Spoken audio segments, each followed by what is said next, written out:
بعضهم اولیاء بعض ومن یتولہم منکم فانہ منہم ان اللہ لا یہدی القوم الظالمین۔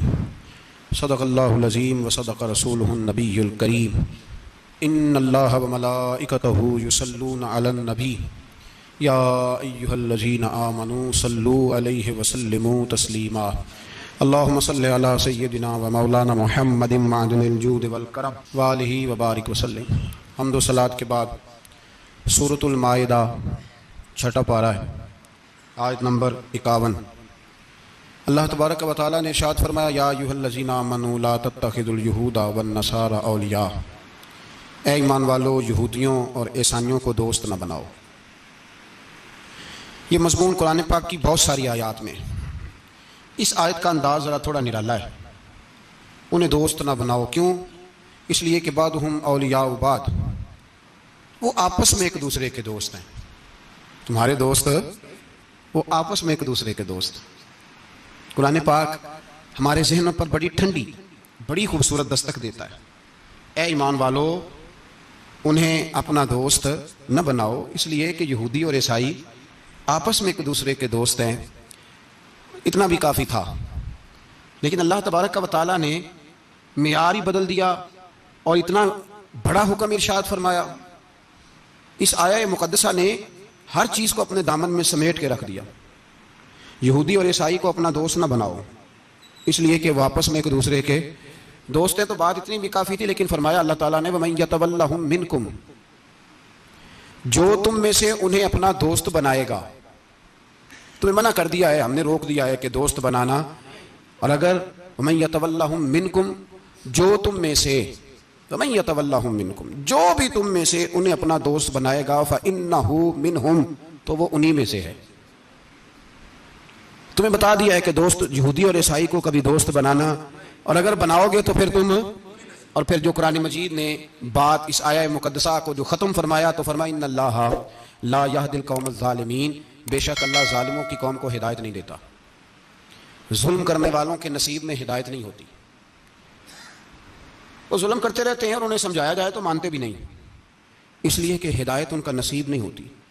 میرے بھائی، دنیا میں بد نصیب ہے وہ شخص جو غلطی کرتا ہے اور پھر مانتا بھی نہیں، اور دنیا میں کم ظرف ہیں وہ لوگ، کم ظرف جو اپنے ظالم ہونے کے باوجود ظلم پر وضاحتیں پیش کرتے ہیں، اپنی غلطیوں کا اعتراف کرنے کی بجائے ان پر دلیلیں دیتے ہیں، چھوٹے ظرف کے لوگ۔ اللہ تبارک و تعالیٰ نے فرمایا یہودی اور عیسائی کو کبھی دوست نہ بنانا۔ میرے بھائیوں، میرے بزرگوں، میرے دوستوں، ہمارا دین تعصب سے پاک ہے، لیکن تسلب کا حامی ہے۔ تعصب کا مطلب یہ ہوتا ہے کہ کہنا مار دو دوسرے کو، برداشت ہی نہ کرو، اور تسلب کا مطلب یہ ہوتا ہے کہ اپنے دین میں پختہ ہو جاؤ، اپنے دین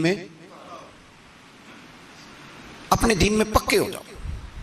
اب ہم نا ہر روز نماز کی نیت باندھتے ہیں، اللہ اکبر، سورۃ فاتحہ پڑھتے ہیں، اہدنا الصراط المستقیم صراط الذین انعمت علیہم، اتنی بھی بات بڑی تھی، کافی تھی۔ اے اللہ ہمیں صراط مستقیم پہ چلا اور ان لوگوں کے رستوں پہ چلانا جن پر تو نے انعام کیا، بڑی بات تھی، مثبت بات ہو گئی، منفی بات کی ضرورت نہ تھی۔ لیکن اللہ تبارک و تعالیٰ نے فرمایا کہ جہاں تم مجھ سے یہ دعا مانگو نا کہ صراط الذین انعمت علیہم، یا اللہ ان لوگوں کے رستوں پہ چلا جن پر تو نے انعام کیا، انبیاء، صلحاء، اتقیاء، صوفیاء، اولیاء، جہاں یہ دعا مانگنی ہے نا، ساتھ ایک اور بات بھی تم نے کرنی ہے۔ وہ کیا ہے؟ غیر المغضوب علیہم ولا الضالین، اے اللہ ان سے ہمیں بچا جن پر تیرا غضب ہوا، ان کے رستے پہ نہ چلانا جن پہ تیرا غضب ہوا، جو گمراہ ہو گئے۔ اب دو باتیں سمجھ میں آئیں کہ مومن کو اپنے عقیدے سے پیار کرنا ہے اور کافر کے عقیدے سے اظہار بیزاری کرنا ہے، ان کے نظریے سے، ان کے عقیدے سے نفرت کرنی ہے۔ کافر کے عقیدے اور نظریے سے، اس کا کیا مطلب ہے؟ تسلب کا مطلب ہوتا ہے اپنے دین میں پکا ہونا۔ دو تین جملوں میں بات سمجھاتا ہوں، اگر آپ کی سمجھ میں آئی تو بڑا بہتر ہوگا۔ دو تین جملوں میں تسلب، پکا ہونا، اس کا کیا مطلب ہے؟ اس کا مطلب یہ ہے کہ اپنی آنکھوں پر جو تم نے اینک لگانی ہے وہ دین کی اینک لگانی ہے۔ جو چیز بھی دیکھنی ہے وہ دین کی آنکھ سے دیکھنی ہے۔ جو کچھ بھی تم نے چاہنا ہے، بڑی بات کر رہا ہوں اگر آپ سمجھے تو، جو بھی تم نے دیکھنا ہے دین کی اینک سے دیکھنا ہے۔ جو تم نے چاہنا ہے وہ دین کے دل کے ساتھ چاہنا ہے، اور جو تم نے سوچنا ہے وہ دین کے دماغ کے ساتھ سوچنا ہے۔ اس کا ترجمہ اقبال نے کیا، کہنے لگے قوم مذہب سے ہے، مذہب جو نہیں۔ قوم کس سے ہے؟ قوم مذہب سے ہے، مذہب جو نہیں۔ اور فاضل بریلوی کہتے ہیں دہن میں زبان تمہارے لیے اور بدن میں ہے جان تمہارے لیے، ہم آئے یہاں تمہارے لیے تو اٹھیں بھی وہاں تمہارے لیے۔ اپنی ہر چیز، ہر نقطہ نظر میں پہلے دین، اس کے بعد کوئی اور۔ کافر کے عقیدے سے ہمارے زمانے میں نا فلسفی، منطقی، ادیب، شاعر، ملنگ، تلنگ، یہ بڑی جماعتیں، کھچڑی ہے، کھچڑی۔ اب وہ کھچڑی ایک نیا درس دیتی ہے۔ وہ کھچڑی یہ کہتی ہے کہ یہ سارے اللہ کو پکارتے ہیں، سارے اسی کے نام ہیں، یہ سارے۔ ہمارے ایک سابق وزیر اعظم نے بھی کہا تھا، ایک نوجوان کی عادت دی ہے گھسی پیٹی جماعت نے، وہ بھی یہی کہتے ہیں، ہولی پہ بھی چلے جاؤ، دیوالی پہ بھی چلے جاؤ، ہندوؤں کے مندر میں بھی چلے جاؤ، وہ کہتے ہیں سارے اسی کے نام ہیں، جو بت کو پکار رہا ہے وہ بھی اسی کو ہی پکار رہا ہے، معاذ اللہ۔ جو رام رام کہہ رہا ہے وہ بھی اصل وہی ہے۔ وہ بیوقوف ہو، اگر بت کو پکارنے والا بھی کسی نہ کسی رنگ میں اللہ کو ہی پکار رہا تھا معاذ اللہ، تو پھر نبی پاک صلی اللہ علیہ وسلم کو کیا ضرورت تھی بتوں کا مقابلہ کرنے کی؟ تم نے تو سارا دین ہی مشکوک کر دیا ہے، ہر شے مشکوک ہو گئی۔ جو بتوں کو پکار رہا ہے وہ بھی اسی کو پکار رہا ہے، جو رام کہہ رہا ہے وہ بھی اسی کو کہہ رہا ہے، جو پتھر پوج رہا ہے وہ بھی، کیا تماشا لگایا ہوا ہے۔ اللہ تبارک و تعالیٰ تو اتنا غیور ہے، وہ کہتا ہے ان اللہ لا یغفر ان یشرک بہ ویغفر ما دون ذلک لمن یشاء، میں ہر چیز بخش دوں گا، میرے ساتھ کسی کو شریک نہ بنانا، میں اس کی معافی نہیں دوں گا۔ اللہ کے پیارے پیغمبر حضرت عزیر، جناب عیسیٰ علیہ السلام کو جب لوگوں نے معاذ اللہ خدا کا بیٹا کہا تو رب تبارک و تعالیٰ نے قرآن پاک کی آیتیں نازل فرمائی، فرمایا یہ جھوٹ بولتے ہیں، یہ ظلم کرتے ہیں اپنی جانوں پر۔ وہ بھائی یہ کھچڑی جو پکا رہے ہیں نا ملنگ لوگ، ادیب لوگ، سارے اسی کے نام ہیں، اس کا ایک ہی نام ہے لا الہ الا اللہ، لا الہ الا اللہ، لا الہ الا اللہ، اس کے سوا کوئی بھی معبود ہو ہی نہیں سکتا، سوال ہی نہیں۔ او خدا کے بندے، یہ فلسفہ، اور پھر ہم سیانے بڑے ہیں، ہمارے دلوں میں رحمت بڑی ہے، نرمی بڑی ہے، کافر کے حق میں، مشرک کے حق میں، سارے جی اسی کو پکارتے ہیں۔ تو زیادہ مہربانی کرنے والا ہے یا نبی پاک زیادہ رحمت للعالمین ہے؟ حضور نے تو فرمایا بت کے پجاری سے جہاد ہوگا تلوار کے ساتھ، پنڈت اور جوگی کاٹے جائیں گے تلوار کے ساتھ۔ جو اللہ تبارک و تعالیٰ کی توحید میں کسی کو شریک کرے گا، مسلمان اس کے خلاف اٹھیں گے۔ تو کہہ رہا سارے یہ ایک ہیں، تسلب نہیں، دین کی پختگی نہیں۔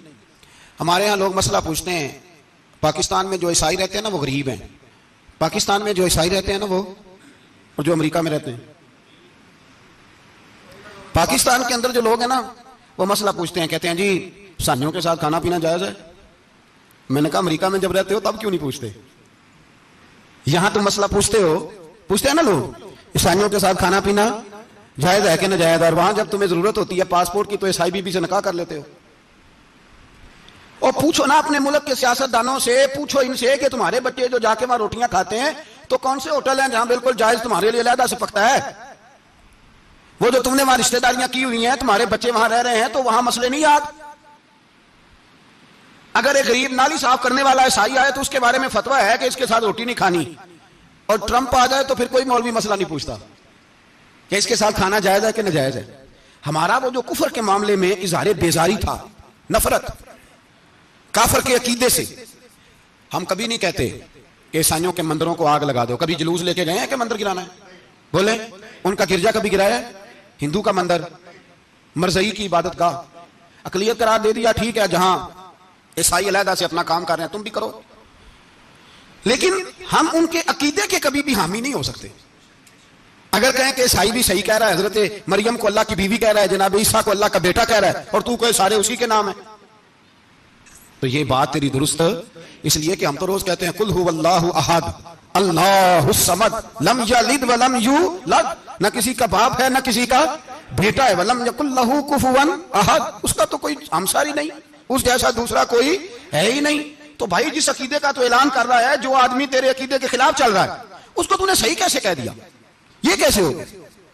تو میرے بھائی اسلام یہ کہتا ہے کہ اساس، بنیاد، نظریہ، تو اپنے نظریے پہ ناز کرے گا، دوسرے کے نظریے سے اظہار بیزاری کرے گا۔ اور بھائی جاگو اور بس کر دو، جاگ جاؤ۔ اساس، بنیاد، نظریہ اصل ہے، اور اصل پر سمجھوتا ہو سکتا؟ ہو ہی نہیں سکتا۔ بخاری شریف میں ایک حدیث ہے، بات مضبوط کرنے کے لیے عرض کرتا ہوں. حضرت یحییٰ ایک تابعی بزرگ ہے، وہ کہتے ہیں حضرت عبداللہ ابن عمر رضی اللہ تعالیٰ عنہ میرے پاس آئے تو میں نے ان سے کہا حضور ہمارے محلے میں ایک جماعت رہتی ہے مسلمانوں کی، وہ نمازیں بھی پڑھتے ہیں، روزے بھی رکھتے ہیں، زکوٰۃ بھی دیتے ہیں، حج بھی کرتے ہیں، بس تقدیر کو نہیں مانتے، صرف ایک چیز کے انکاری ہیں، تقدیر کے. تو کیا ہوگا میں؟ تو آپ فرمانے لگے ان سے کہہ دو کہ ہمارا تمہارا کوئی تعلق نہیں، ان سے کہہ دو ہمارا تمہارا کوئی رشتہ نہیں، ہمارا تمہارا کوئی کسی قسم کا رابطہ. اور فرمایا ان کو بتا دینا کہ رسول پاک کے صحابی نے فتویٰ دیا ہے جتنی مرضی نمازیں پڑھو، جتنے مرضی روزے رکھو، اور احد پہاڑ کے برابر اگر تمہارا دل کرے تو صدقے کرو، پر تمہارا کوئی عمل اللہ کی بارگاہ میں قبول نہیں جب تک تمہارا عقیدہ صحیح نہیں، جب تک تمہارا نظریہ ٹھیک نہیں، اتنی دیر تک کوئی عمل اللہ کی بارگاہ میں تمہارا قابل قبول نہیں. اساس پر، بنیاد پر کوئی سمجھوتا ہو سکتا، بنیادوں پر سمجھوتے نہیں ہوتے بھائی. اور ایک ہوتا ہے گناہگار، ایک ہوتا ہے غدار. گناہگار اور غدار میں بڑا فرق ہوتا ہے. ایک آدمی شراب پیتا ہے، کسی نے اس کو منع کیا تو اس نے کہا یار میری غلطی ہے آئندہ نہیں پیوں گا، وہ گناہگار ہے. ایک نے کہا نہیں پینی چاہیے، وہ کافر ہے. ایک نماز نہیں پڑھتا، اس کو کہا پڑھ، بہانے لگاتا ہے کپڑے نہیں صحیح، رمضان سے شروع کروں گا، کوشش ہے بس، وہ گناہگار ہے. ایک کہتا ہے نماز پڑھنی نہیں چاہیے، وہ کافر ہے. ایک کے جیب میں پیسے تھے، حج کرنے نہیں گیا، بہت بڑا گناہ کیا. ایک کہتا ہے حج کرنا ہی نہیں چاہیے، وہ کافر ہو گیا. او بھائی گناہگار اور ہوتا ہے، غدار، دونوں میں فرق ہے. اب تو غداریاں ہو رہی ہیں سرے عام، حملے ہو رہے ہیں، حکومتوں پر پریشر ہے. یورپ ایک منٹ سے پہلے مرزئی کو ویزا دیتا ہے، قادیانی کو ویزا دیتا ہے. یہ سپر کافر ہے قادیانی اور مرزئی، اور بڑی ذمہ داری سے کہہ رہا ہوں، یہ کل بھی کافر تھے، آج بھی، کل بھی کافر تھے اور آج بھی، اور قیامت تک. اور اگلی بات سن لو، من شکا فی کفر ہی فقط کفر، جو ان کے کفر میں شک کرے وہ بھی کافر ہے. سن لو، یہ فتویٰ دے دینا بے شک جس کو مرضی. من شکا فی کفر ہی فقط کفر، جس بندے نے مرزئی کے، قادیانی کے کافر ہونے میں شک کیا وہ بندہ بھی پکا کافر ہے، پیٹا کافر ہے جس نے ان کے کافر ہونے میں. جڑے آ کر سانوں پتہ ہی نہیں لگا اسی کی کر بیٹھے، ان کے لیے کوئی قانون نہیں. وہ جس نے کہا ہے نا مرزئی اس کا قانون بدلنا ہے، اس کو ایک پرچی تیری میری بھی شامل ہے. ایسے ہی نہ کہنا کہ وہ بڑے بے ایمان نکلے، کافر نکلے، تو نے بھی ٹھپا لگایا ہے، تو ساتھ ہے، تو شامل ہے. جب قومی اسمبلی میں یہ قرارداد پیش ہو رہی تھی تو ان کو ووٹ دینے والے ان کے گناہ میں شریک تھے، مجرم تھے، ساتھ شامل تھے. ان کو معافی نہیں ملے گی، ان کو لمبی توبہ کرنی پڑے گی اللہ کی بارگاہ میں، انہیں آنسو بہانے پڑے گی ان کو ٹھپے لگانے کی وجہ سے. بچنا جایا کرو کہ حکمران برے ہیں تو ہم بڑے نیک پرہیزگار ہیں. ٹھپے لگانے والے ساتھ شریک ہے جرم، کہتے پتہ ہی نہیں چلا. کیسے پتہ نہیں چلا؟ کیسے پتہ نہیں چلا؟ یہ تو جو مدہوش ہوتے ہیں انہیں پتہ چل جاتا ہے یہ نبی پاک کی عزت کی بات ہو رہی ہے. بندہ مدہوش ہو نا، مدہوش، بے ہوش ہو مسلمان، رسول اللہ کی بات ہو تو اس کی بھی آنکھیں کھل جایا کرتی ہیں. اور تم جاگتے پڑھے لکھے اسمبلیوں میں بیٹھے مالدار، تم پتہ ہی نہیں چلا قانون بدل گیا، خبر ہی نہیں ہوئی. یہ دھوکہ کسی اور کو دینا. ہم تمہارے ان دھوکوں میں آنے والے کسی اور کو سنانا کہانیاں، ہمیں نہیں سمجھ آتی تمہاری کہانیاں، کہتے غلطی ہو گئی بھول گئے. اور وزیر اعلیٰ صاحب کہتے ہیں اس کو نکال دینا چاہیے. کس نے نکالنا ہے نا تماشا؟ کہتے ہیں اس کو نکال دینا چاہیے جس نے اس قانون میں، تو کس نے نکالنا ہے؟ حکومت تو آپ کی ہے، تو کون نکالے گا؟ شرم کرو، مر جاؤ ڈوب کے. یہ تمہارا طریقہ ہے؟ جرم کرتے اور جرم کرتے کہتے ہو نہیں نکال دیں. کون نکالے گا؟ نکالو پتہ چلے تمہارا. امیر ملت پیر جماعت علی شاہ صاحب محدث علی پوری رحمۃ اللہ علیہ پیر صاحب فرماتے ہیں جب پاکستان بن رہا تھا تو ہم نبی پاک صلی اللہ علیہ وسلم کی عظمتیں بیان کیا کرتے تھے.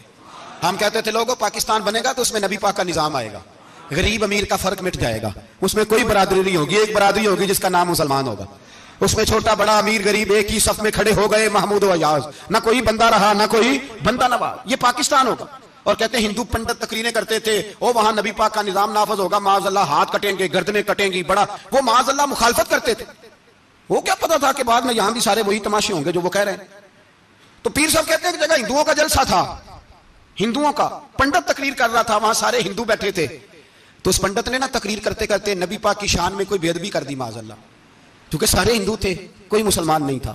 ایک ملنگ بیٹھا تھا دور، اس نے دوری ڈنڈا پکڑا ہوا تھا اور کوئی اپنی موج کا کام کر رہا تھا. آپ کو پتا ہے ان کے پاس جو ڈنڈا ہوتا ہے بڑا رنگین ہوتا ہے، کوئی اسپیشل بنایا ہوتا ہے انہوں نے. تو بیٹھا تھا ملنگ. میں نے کہا بے ہوش بھی ہونا، جو بے ہوش ہو مسلمان، رسول اللہ کا نام آئے تو اس کی بھی آنکھیں کھل جایا کرتی ہے. تیری بند کی باندھی رہ گئی ہے، کیسے ہو گیا؟ ہاتھ میں ڈنڈا تھا اور وہ اپنے کام لگا ہوا تھا. جب اس کے کانوں میں سپیکر کی آواز آئی نا کہ نبی پاک کے بارے میں بات کی ہے تو ڈنڈا اٹھایا، پیچھے سے اسٹیج پہ چڑھ گیا اور ہندوؤں نے سمجھا ملنگ آدمی ہے اس نے کیا کرنا ہے. آیا پنڈت کے پاس اور وہ کہتا ہے میں نے 3 ڈنڈے اتنی زور سے مارے کہ چوتھے کی ضرورت ہی نہ پڑی.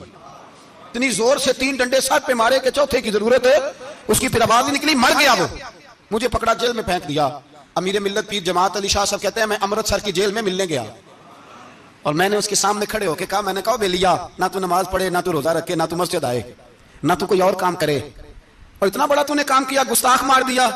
تو پیر صاحب کہتے ہیں وہ ملنگ اپنے پیروں پہ اٹھ کے کھڑا ہو گیا اور اس کی آنکھوں میں آنسو تھے اور میری طرف دیکھ کے کہنے لگا پیر جی مینوں لمیاں گلاں تے نہیں آندیاں میں انپڑھ ہاں کیوں کھاتے نے مینوں پتا گناہگار ہاں بڑا گناہگار ہاں بڑا گناہگار ہاں بڑا گناہگار ہاں پر قسم اللہ دی عزت دی میں گناہگار ہاں پر اپنے نبی دا غدار نہیں, گناہگار ہاں پر رسول اللہ دا غدار کوئی بات نہیں. اگر کوتاہیاں کرتا ہوں تو یہ تو نہیں نہ ہو سکتا کہ اونچی اور سچی سرکار کی کو میرے سامنے بے ادبی کر کے چلا جائے.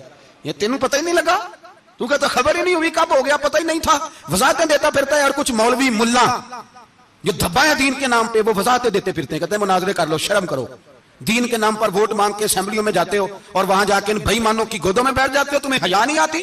اور نبی پاک کی بات آئے تو پھر بھی تمہاری غیرت جوش نہیں مارتی, پھر بھی دلیلیں دیتے پھرتے ہو. میرے رسول پاک علیہ الصلوۃ والسلام کے غلاموں یاد رکھو دین میں تسلط پیدا کرو, مضبوطی. کل لوگ مسئلے پوچھا کرتے تھے کہ صحابی کا اہل بیت کا بے ادب ہے تو اس کے جنازے پہ جائیں کہ نہ جائیں. اب نہیں لوگ پوچھتے, اب ہمارے دلوں میں فتوے زیادہ آ گئے ہیں, مرضی کرتے پھرتے ہیں. ہمارا بچہ کسی بد مذہب کی مسجد میں جاتا ہے ہم کہتے ہیں نہیں ویسے ہی جاتا ہے. تجھ سے پوچھا جائے گا, اس دن پتہ چلے گا. جس دن تم مرے گا تو تیرے لیے دعا بھی نہیں کرے گا, تیری قبر پہ بھی نہیں جائے گا, تجھے پتہ چلے گا اس دن کہ ویسے ہی جاتا ہے کہ ایسے جاتا ہے. کوئی پابندی نہیں, کوئی تسلط بھی نہیں, عقیدے میں ایمان میں کوئی پختگی نہیں. ہمیں خیال ہی نہیں کہ کدھر جا رہی ہیں اولادیں, سوچتے ہی نہیں. ہم خیال ہونا چاہیے, سمجھ ہونی چاہیے. میرے رسول پاک علیہ الصلوۃ والسلام کے صحابہ میں تسلط تھا, تسلط. سگی اماں بھی اگر بے ایمان ہوتی تھی تو صحابہ قریب نہیں آنے دیتے تھے. حضرت اسماء بنت ابی بکر صدیق ان کی ماں مشرکہ تھی. جناب صدیق اکبر کی ایک زوجہ حضرت ابو بکر نے طلاق دے دی. کچھ عرصے کے بعد وہ اپنی بیٹی کو ملنے آئی, ماں بیٹی سے ملنے آئی تو حضرت اسماء بنت ابو بکر کو پیغام بھیجا, کہا بیٹے میں تجھے ملنا چاہتی ہوں. تو کہا اماں ذرا ٹھہر جا, پہلے میں اپنے نبی سے پوچھ لوں. پہلے اپنے ماں بعد میں ہے, نبی پہلے ہے. پہلے حضرت اسماء حضور کی بارگاہ میں گئی, یا رسول اللہ میری اماں ملنا چاہتی ہے.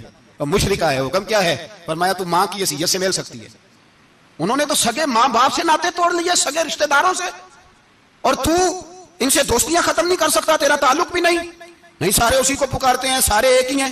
یہ تماشے کسی اور کو دکھانا, یہاں رسول اللہ کے غلام بستے ہیں. ہمارا عقیدہ بڑا پختہ ہے, بڑا پختہ, بڑے پختہ نظریات کے لوگ اللہ نے اس دھرتی کو عطا فرمائے. اس زمین نے بڑے کامل مومن پیدا کیے. بھائی یاد رکھو رسول پاک علیہ الصلوۃ والسلام کے غلاموں میں اپنے دین کے لیے تسلط تھا, پختگی تھی, کفر سے بیزار رہتے تھے. اگر سب کو ایک میں ایک ہی کرنا تھا تو پھر اتنی لمبی چوڑی جدوجہد, امیر حمزہ کا کلیجہ نکل گیا, کان کٹ گئے, سب کچھ ہو گیا, اور آج تم ان شہیدوں کی لاشوں پہ کھڑے ہو کے کہتے ہو کہ یہ تو ایسے ہی کٹ گئے. مذاق ہے یہ, کوئی مذاق ہے؟ اصل بات بتاؤں آپ کو کیا ہے, دین مفت میں ملا ہے, اور جو شے مفت مل جاتی ہے اس کی قدر نہیں ہوتی. قدر دین نبی دا ایک ہی جانن دنیا دار کمینے, دین نبی دا جانن والے سو گئے وچ مدینے. تجھے کیا پتا, تجھے کیا خبر اس دین کی, تجھے خبر ہی نہیں. میرے رسول پاک کا پسینہ کتنا بہا ہے, کبھی تیرا پھیرا لگے تو احد کے پہاڑ سے جا کے پوچھنا نبی پاک کا خون کتنا بہا ہے. کبھی ٹائم ملے نا ملک شام جا اور حضرت بلال کی قبر پہ کھڑے ہو کے پوچھ دین کتنا قیمتی ہے. اور پھر اس سے زیادہ بات پوچھنی ہو نا کبھی تو مدائن جا, حضرت سلمان فارسی کے مزار کے پاس ان سے پوچھ دین کی قیمت کتنی ہے. وہ تجھے بتائیں گے کہ کئی 100 سال لگ گئے نبی پاک کے قدموں میں پہنچنے تک, 100 سال, کئی 100 سال. اور اگر پھر بھی تجھے تسلی نہ ہو تو جنت البقیع میں جا اور سیدہ طیبہ طاہرہ حضرت فاطمہ الزہرا سے پوچھ, ان سے پوچھ بی بی اس دین کی قدر کیا ہے. وہ تجھے بتائیں گی کہ جب دین کے چہرے پہ سرخ رنگ بھرنا تھا تو میں نے حسین کا خون دے کے بھرا. وہ تجھے بتائیں گی کہ اس دین کو جب پینٹ کرنا تھا تو میں نے جناب علی اصغر کے بازوؤں کے ساتھ مصوری کی ہے. کو آسان سمجھ رکھا ہے لوگوں نے, آسان سمجھ رکھا ہے, کہا تم کٹ گئے. اور آج اٹھنے والا صوفی اور درویش کہتا ہے سارے ایک ہی ہیں, سارے اسی کو مانتے ہیں. جس سیاستدان کا دل کرتا ہے وہ جا کے مندروں میں پوجا کر آتا ہے, جس کا دل کرتا ہے وہ جا کے ہندوؤں کی ہولی اور دیوالی میں شریک ہو جاتا ہے. سب ایک ہی ہیں. اگر ایک ہی تھے تو حسین کا علی اصغر کیوں شہید ہوا؟ اگر سب ایک ہی تھے تو جناب علی اکبر کیوں شہید ہوئے؟ سارے ایک ہی تھے تو پھر ٹھیک ہے, مست رہنا چاہیے تھا. یہ مذاق ہے اتنی قربانیاں, شرم ہی نہیں آتی بات کرتے ہوئے. جاگو اور اپنے دین کو سمجھو. میرے رسول پاک علیہ الصلوۃ والسلام نے جو دین دیا اس میں تسلب ہے، تسلب، کفر سے بیزاری. کتنی بیزاری؟ حضرت ام حبیبہ رضی اللہ تعالیٰ عنہ ام المومنین ہے، یہ ہماری اماں ہیں. ماؤں کے نام تو بچوں کو آنے چاہیے نا. یہ مومنوں کی ماں ہیں، ابو سفیان کی بیٹی ہیں. حضرت ابو سفیان رضی اللہ تعالیٰ عنہ کی بیٹی نبی پاک کی زوجہ ہیں. جناب امیر معاویہ رضی اللہ تعالیٰ عنہ کی سگی بہن حضور کی زوجہ تھی. بہت بڑے امیر باپ کی بیٹی تھی. مدینے جب آئیں تو نبی پاک کے گھر میں غربت دیکھی، آزمائش دیکھی، کئی کئی دنوں کے فقر اختیاری کے جلوے دیکھے. ابو سفیان ایک مذاکرات کے سلسلے میں مدینے آئے اور کہتے ہیں میں نے سوچا سیدھا اپنی بیٹی کے گھر جاتا ہوں. تو کہتے ہیں میں حضرت ام حبیبہ کے صحن میں داخل ہوا تو چارپائی پہ بستر بچھا ہوا تھا اور ام حبیبہ ایک سائڈ پہ بیٹھ کر تو سوئی دھاگے کے ساتھ کوئی کام کر رہی تھی. ابو سفیان کہتے ہیں میری بیٹی کی نظر پڑی تو ام حبیبہ جلدی سے اٹھی، اٹھ کے بستر جو چارپائی پہ بچھا ہوا تھا وہ بستر اٹھایا، لپیٹا، اندر لے گئی. بعد میں باہر آئی تو میں نے بیٹی کے ساتھ پہ ہاتھ رکھا. میں نے کہا بیٹی میں سمجھ گیا ہوں، بستر پہ میری نظر پڑی ہے، لگتا ہے کئی سال پرانا ہے، پیوند بھی لگے ہوئے ہیں، تو اس لیے اندر رکھا ہی ہے کہ پرانے بستر پہ باپ کو بٹھاؤں گی، اس لیے رکھا ہی ہے. تو بیٹی امیر گھر سے آئے تو غریب گھر میں اس کی شکایتیں ختم نہیں ہوتی، پر دین کے ساتھ تسلب ام المومنین کا، پختگی اور کفر سے بیزاری. کہنے لگی ابا جی ابھی آپ کافر ہیں نا، تو آپ کی سوچ ابھی بدلی نہیں. میں اس لیے نہیں بستر اندر رکھ کے آئی کہ آپ کے قابل نہیں تھا، میں تو اس لیے رکھا ہوں کہ وہ میرے نبی کا پاک بستر ہے اور آپ ناپاک ہیں. وہ پاک بستر ہے. انما المشرکون نجس، مشرک ناپاک ہوتا ہے. باپ ہونا علیحدہ بات ہے، لیکن میرے دل میں باپ کی قدر بعد میں ہے میرے دل میں، اور رسول اللہ کے بستر کی قدر پہلے ہے. رسول اللہ کی نہیں، رسول اللہ کے بستر کی قدر ہے کہ باپ بیٹھ نہ جائے. اتنی نفرت مشرک سے، اتنا اظہار، وہ باپ بھی ہو تو اتنی نفرت. لوگوں نے پیچے ڈالے ہوئے پیار کے، محبت کی پینگیں چڑھا رہے ہیں اور سارے یہ کہیں گے سب صحیح ہے. اور ہمارے دلوں میں نرمی، ہمارا اپنا جوان باہر جاتا ہے، وہ یہ نہیں دیکھتا کہ میں جس سے شادی کرنے لگا ہوں نیشنلٹی زیادہ ضروری ہے کہ ایمان، پیسے زیادہ ضروری کہ ایمان، دین زیادہ ضروری کہ دولت. عجیب تماشا ہے. بیچتے پھرتے ہیں، فار سیل کر دیا مذہب کو. تسلب ہی نہیں، کوئی خیال ہی نہیں، توجہ ہی نہیں ہماری. میرے رسول پاک علیہ الصلوۃ والسلام کے صحابہ جو چٹان تھے دین کے معاملے میں، اپنا پیارا بھی سامنے آتا تھا تو کفر سمجھ کے قتل کر دیتے، اس لیے کہ وہ سمجھتے تھے قوم مذہب سے ہے، مذہب جو نہیں تم بھی نہیں. اگر دین نہیں رہے گا تو کوئی شے باقی نہیں رہے. یاد رکھنا، اگر دین نہیں رہے گا. میرے حبیب پاک علیہ الصلوۃ والسلام کے غلاموں کا یہ حال تھا. احد کے اندر افواہ پھیل گئی کہ حضور شہید ہو گئے. حضرت انس بن مالک کے چچا تھے انس بن نضر رضی اللہ تعالیٰ. جب افواہ پھیلی نا حضور شہید ہو گئے تو جناب انس بن نضر اٹھے، تلوار پکڑی، صحابہ سے کہنے لگے یہاں کیوں بیٹھے ہو؟ کہا حضور شہید ہو گئے تو ہم کیا کریں؟ فرمایا حضور شہید ہو گئے تو ہم زندہ رہ کے کیا کریں گے؟ یہاں کیوں بیٹھے ہو؟ ہمارا جینا بھی مصطفیٰ کے لیے، مرنا بھی مصطفیٰ کے لیے. اگر حضور علیہ الصلوۃ والسلام وصال کر گئے تو اٹھو، ان بے ایمانوں سے لڑتے ہیں جنہوں نے مصطفیٰ کو شہید کیا ہے، اٹھو. حضرت انس بن نضر میدان میں نکلے، اس طرح لڑے کہ صحابہ کہتے ہیں نہ زخموں کی پرواہ، تیر برستے رہے پرواہ کوئی نہیں، تلواریں چلتی رہی پرواہ کوئی نہیں، ان کے وجود پر نیزوں کے زخم آتے رہے پرواہ کوئی نہیں. حضرت انس بن نضر اتنا لڑے کہ شہید ہو گئے. اور جب شہادت کے بعد ان کی لاش دیکھی تو 80 زخم نظر آئے، تلواروں کے، نیزوں کے 80 زخم. حضور کے لیے ان لوگوں نے جانیں دے دی، پرواہ نہیں کی. یہاں اس مسئلے کو ہمارے ہاں لوگ سمجھتے ہی نہیں. ختم نبوت کا مسئلہ بڑا حساس مسئلہ ہے. ما کان محمد ابا احد من رجالکم ولکن رسول اللہ وخاتم النبیین. ہم ختم بھی پڑھے نا کسی کا تو اس میں بھی ختم نبوت والی آیت پڑھتے ہیں، اس لیے کہ یہ بنیادی مسئلہ ہے. ہم لوگوں کو بتاتے ہیں کہ جو مرنے والا گیا ہے نا دنیا سے، وہ نبی پاک کی ختم نبوت کا اعلان کرتا ہوا گیا ہے. ہم لوگوں کو یہ بات بتلاتے ہیں. میرے حبیب پاک علیہ الصلوۃ والسلام کی 150 کے قریب حدیثیں ہیں کہ میں آخری نبی ہوں، میرے بعد کوئی نبی نہیں. 150 کے قریب حدیثوں میں حضور نے ارشاد فرمایا، جگہ جگہ محبوب پاک نے وضاحت فرمائی کہ میں آخری نبی ہوں، میرے بعد کوئی نبی ہو سکتا وضاحت. اور ہمارے علماء نے لکھا ہے جو دعویٰ کرے کہ میں نبی ہوں اور جس بندے نے اس سے یہ کہا کہ چل کوئی دلیل دکھا، وہ بھی کافر ہو گیا، وہ بھی کافر. کیوں تو نے یہ سوال کیا؟ یہ حساس نوعیت کا مسئلہ ہے.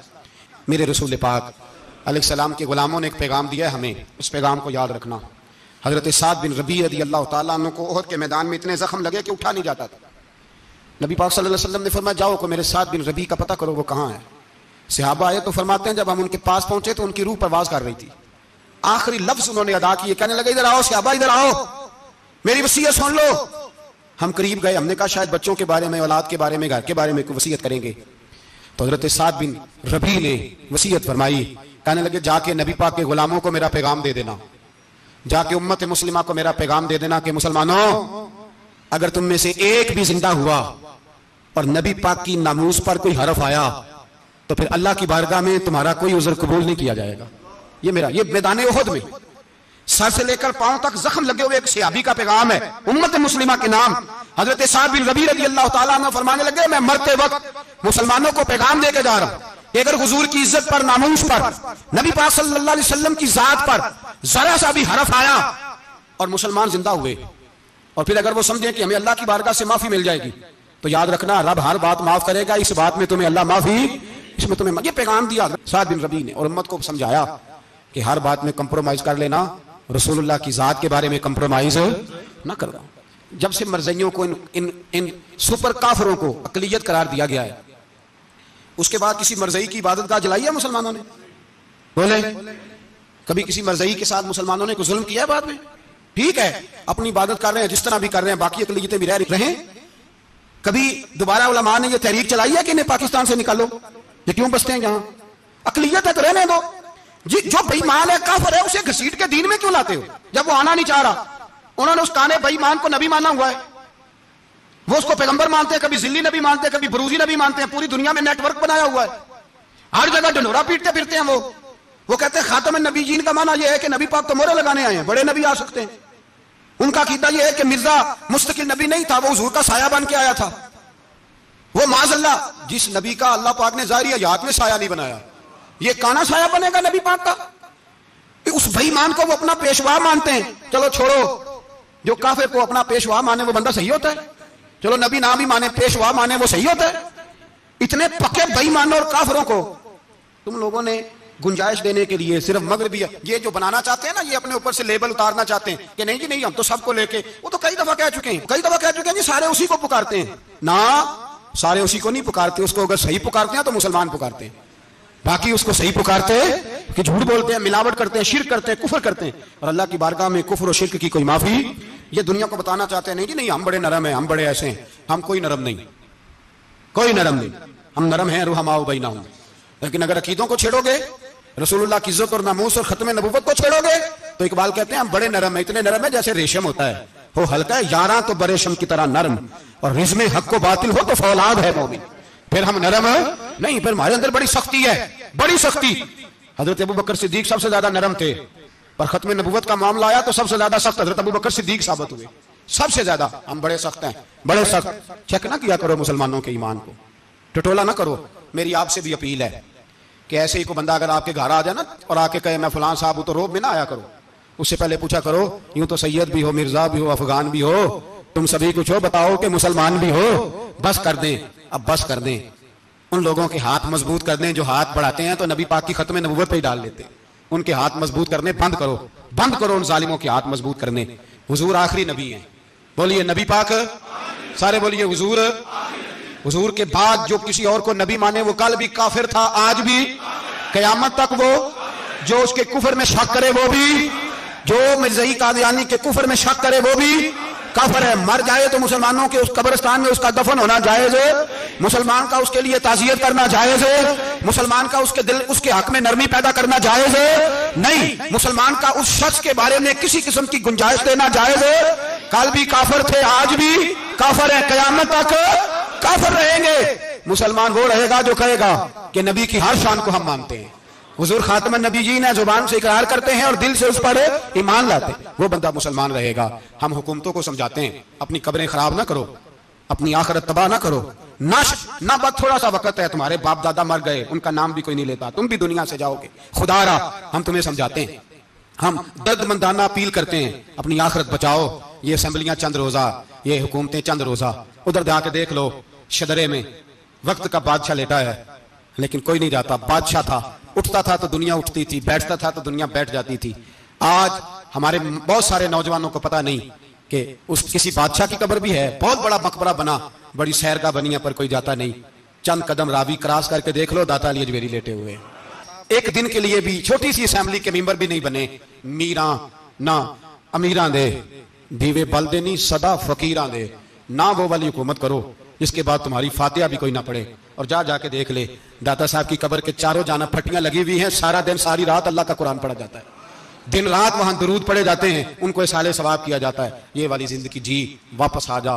نہ اپنی آخرت خراب کر، بچ جا، وقت کی حکمران لوٹا، رسول اللہ کے قدموں میں بیٹھو، اعلان کرو، بغاوت کرو نبی پاک کے دشمنوں کے خلاف، اور حضور کے سچے غلام بن کے جیو۔ اگر سچے غلام بنو گے تو حضرت عمر بن عبدالعزیز کی طرح تمہارے تذکرے ممبروں پہ رہیں گے، اور اگر غداری کرو گے، غداری، تو یزید کی طرح تمہاری اپنی اولادیں بھی تمہارا نام نہیں لیں گی، اپنی اولادیں بھی تمہارے تذکرے چھوڑ جائیں گی۔ یاد رکھنا، اللہ کی لاٹھی بڑی بے آواز ہے، کل من علیہ فان، فنا کر دیتا ہے ہر چیز کو۔ دعا ہے